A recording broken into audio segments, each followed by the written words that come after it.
ব্যক্তিগত ইস্যুতে প্রায় ৩ বছর আনিসুর রহমান জিকোকে মাঠের বাইরে রেখেছিলেন হাবিয়ার কাবরেরা। হেড কোচের বিদায়ের ক্ষণে এই কথা নিজেই জানালেন বাংলাদেশ গোলরক্ষক। পারফরমেন্স করেই জাতীয় দলে ফিরতে চান তিনি। ঢাকায় হতে যাওয়া সাফে নিজেকে মাঠে দেখার চ্যালেঞ্জ জিকোর।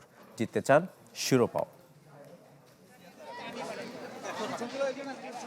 জাতীয় দলের জার্সিতে মাঠের বাইরে ৩ বছর, তবু ফুটবল সমর্থকদের মাঝে আনিসুর রহমান জিকোকে ঘিরে উন্মাদনার কমতি নেই।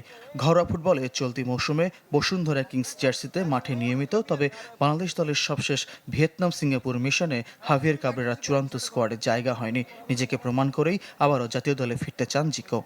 আমার তো খারাপ লাগে, ধরেন ন্যাশনাল টিমে বারবার স্কোয়াডে ডাকে, ফাইনালি রাখে না। তো ধরেন জিকো তো সবার, শুধু বসুন্ধরা কিংসের না। তো সবাই চাই আমি ন্যাশনাল টিমে ব্যাক করি, সবাই আমার জন্য দোয়া করতেছে, যেভাবে সাপোর্ট করতেছে। ইনশাল্লাহ আমি তাদের জন্য হলেও একদিন ন্যাশনাল টিমের গোলবারে দাঁড়াবো। হাভিয়ার কাবরেরা চুক্তি শেষের অপেক্ষায় বাংলাদেশ ফুটবল। স্প্যানিশ টেকনিশিয়ান আবার ফিরবেন কিনা তা নিয়ে জিকো দ্বিধায়। তবে পারফরমেন্স ছাপিয়ে ব্যক্তিগত ইস্যুতে কখনো বেঞ্চে কখনো স্কোয়াডের বাইরে রাখার হেড কোচের সিদ্ধান্ত জিকোর মনে দাগ কেটে আছে। কারণটা হলো, আমি একটা ম্যাচে খেলায় আমি মন খারাপ করছিলাম, হয়তো কোচের সাথে কথা বলি না, কোচ আমার সাথে কথা বলে নেই, এখান থেকে কোচ আমাকে ইগনোর করা শুরু করছে আর কি। তো এই জিনিসটা আসলে প্রফেশনাল হিসাব করলে এটা হয়, কিন্তু এটা তো ধরে না দুজনের মধ্যে ভেদাভেদ না, এখানে যদি এটা আমরা ডিসকাস করতাম তাহলে দিন শেষে দেশের জন্য লাভবান হয়তো আমি মনে করতাম। কোচ আছে কিনা নাই তো এটাকে এখন আমি শিওর বলতে পারবো না।